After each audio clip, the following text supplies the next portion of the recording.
नमस्कार, आप सभी का बहुत बहुत स्वागत है। आपके साथ मैं हूं करिश्मा। दिल्ली में नई सरकार का शपथ ग्रहण हो रहा है और रेखा गुप्ता ने सीएम पद और गोपनीयता की शपथ ले ली है। इसके साथ ही परवेश वर्मा, आशीष सूद ने मंत्री पद की शपथ ली है। मनजिंदर सिंह सिरसा, रविंद्र इंद्राज ने भी शपथ ली है। तस्वीरें लगातार सामने आ रही है। भारत एक्सप्रेस आप तक पहुंचा रहा है। कपिल मिश्रा, पंकज कुमार सिंह भी मंत्री बनाए गए हैं। पीएम मोदी, गृह मंत्री अमित शाह इस दौरान मौजूद रहे। रक्षा मंत्री राजनाथ सिंह और जेपी नड्डा भी इस दौरान शामिल रही हैं। कई राज्यों के सीएम और डिप्टी सीएम ने भी शिरकत की। तो बड़ी खबर आपको बता रही हैं, दिल्ली में जिस तरीके से ये शपथ ग्रहण समारोह हुआ, उसमें प्रधानमंत्री नरेंद्र मोदी भी शामिल हुए और नई सरकार का शपथ ग्रहण है। रेखा गुप्ता ने सीएम पद की शपथ ली है। परवेश वर्मा, आशीष सूद ने मंत्री पद की शपथ ली है। इसके अलावा मनजिंदर सिंह सिरसा, रविंद्र इंद्राज ने भी शपथ ली है। तो कपिल मिश्रा को भी मंत्रिमंडल में शामिल किया गया है। इसके अलावा पंकज कुमार सिंह भी मंत्री बनाए गए हैं। तो दिल्ली में नई सरकार का शपथ ग्रहण हुआ। हालांकि रेखा गुप्ता ने साफ तौर से कहा कि वो शीश महल में नहीं रहेंगी, क्योंकि जनता के खून पसीने की कमाई है, उसको म्यूजियम के तौर पे तब्दील किया जाएगा। अब प्रधानमंत्री नरेंद्र मोदी, गृह मंत्री अमित शाह भी देखिए तस्वीरों में आपको दिख रहे होंगे। इसके अलावा कई राज्यों के सीएम ने भी शिरकत की है, डिप्टी सीएम ने भी शिरकत की। रक्षा मंत्री राजनाथ सिंह, जेपी नड्डा भी शामिल हुए हैं। तो बड़ी खबर, दिल्ली में नई सरकार का शपथ ग्रहण समारोह हुआ और इसके अलावा कई मंत्री भी शपथ लेने के लिए वहां पर पहुंचे। तस्वीरें आपके सामने हैं। तो भव्य यहां पर शपथ ग्रहण समारोह हुआ, जिसमें कई राज्यों के सीएम, डिप्टी सीएम शामिल हुए हैं और ये तस्वीरें आपको दिखा रखी हैं। तो एक तरीके से जो आम आदमी पार्टी और बीजेपी के बीच में काफ़ी लंबे वक्त से जो ये लड़ाई चल रही थी कि आखिर दिल्ली में किसकी सरकार बनेगी, तो तस्वीरें आपके सामने हैं और स्पष्ट हो चुकी है कि दिल्ली में रेखा गुप्ता दिल्ली की मुख्यमंत्री हैं।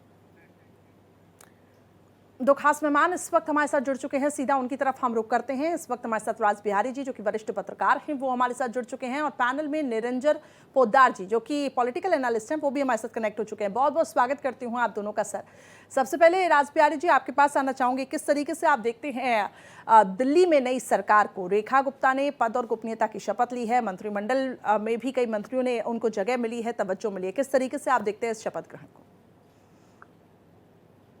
देखिए, दिल्ली को 27 साल बाद भाजपा की सरकार मिली है। महिला को मुख्यमंत्री बनाया गया है, वो भी वैश्य समाज से आती हैं और छात्र राजनीति से लगातार संगठन से जुड़ी हुई हैं जी।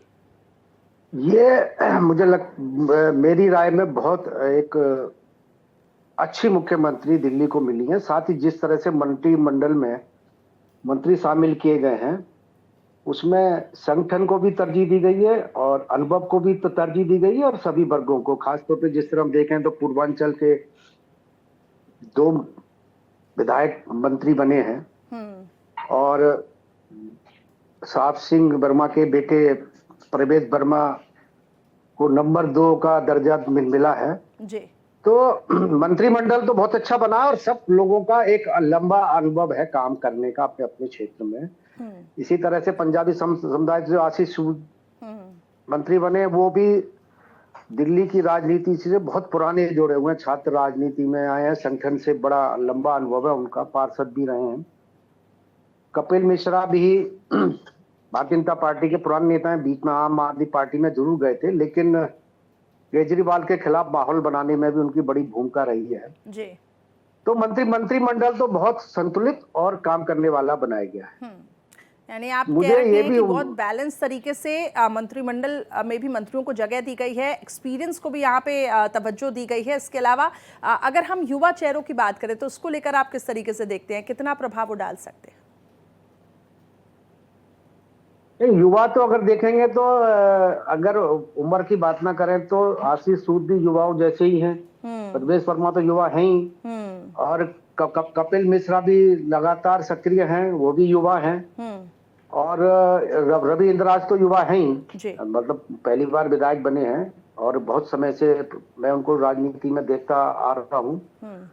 इसी तरह पंकज सिंह हैं जो 2 बार पार्षद रहे हैं और पूर्वांचल मोर्चे के नेता हैं मुझे लगता है कि अब जब बंटवारा होगा मंत्रियों के विभागों का, जी। तो और ये साफ हो जाएगा कि किसको क्या जिम्मेदारी मिली है, कौन क्या वरीयता में काम करने वाला है।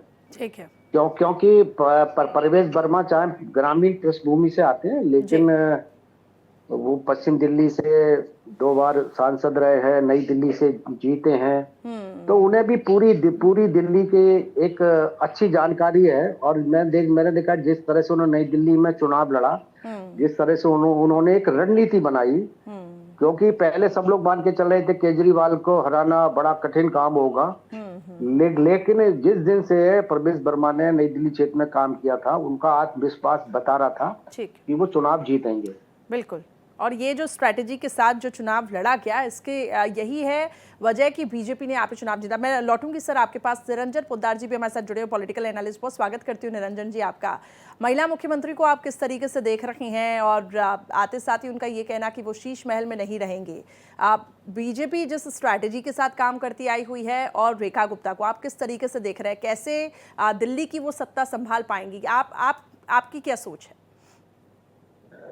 देखिए करिश्मा जी, दिल्ली की पहले तो दिल्ली के बारे में आपको समझना पड़ेगा कि जिस तरीके से दिल्ली केंद्र शासित प्रदेश है, और यहाँ पे जिस तरीके से पहली बार ऐसा होने जा रहा है कि भारतीय जनता पार्टी के नेतृत्व के अंदर केंद्र में भी दिल्ली की केंद्र में भी बीजेपी की सरकार है, दिल्ली के अंदर भी बीजेपी की सरकार है, और अब अप्रैल के अंदर संभावित है कि एमसीडी में भी बीजेपी की सरकार होगी। अन्यथा दिल्ली आप ये देखेंगे तो 3 संवैधानिक व्यवस्थाओं से बनी हुई है।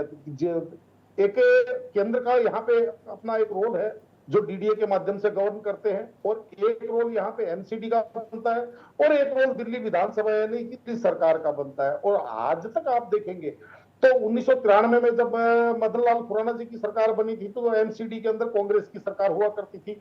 और जब 1998 के अंदर भारतीय जनता कांग्रेस की जब एमसीडी में सरकार बन गई, तो भारतीय जनता पार्टी की सरकार दिल्ली से अपदस्थ हो गई, यानी कि दिल्ली में शीला दीक्षित जी की सरकार बन गई।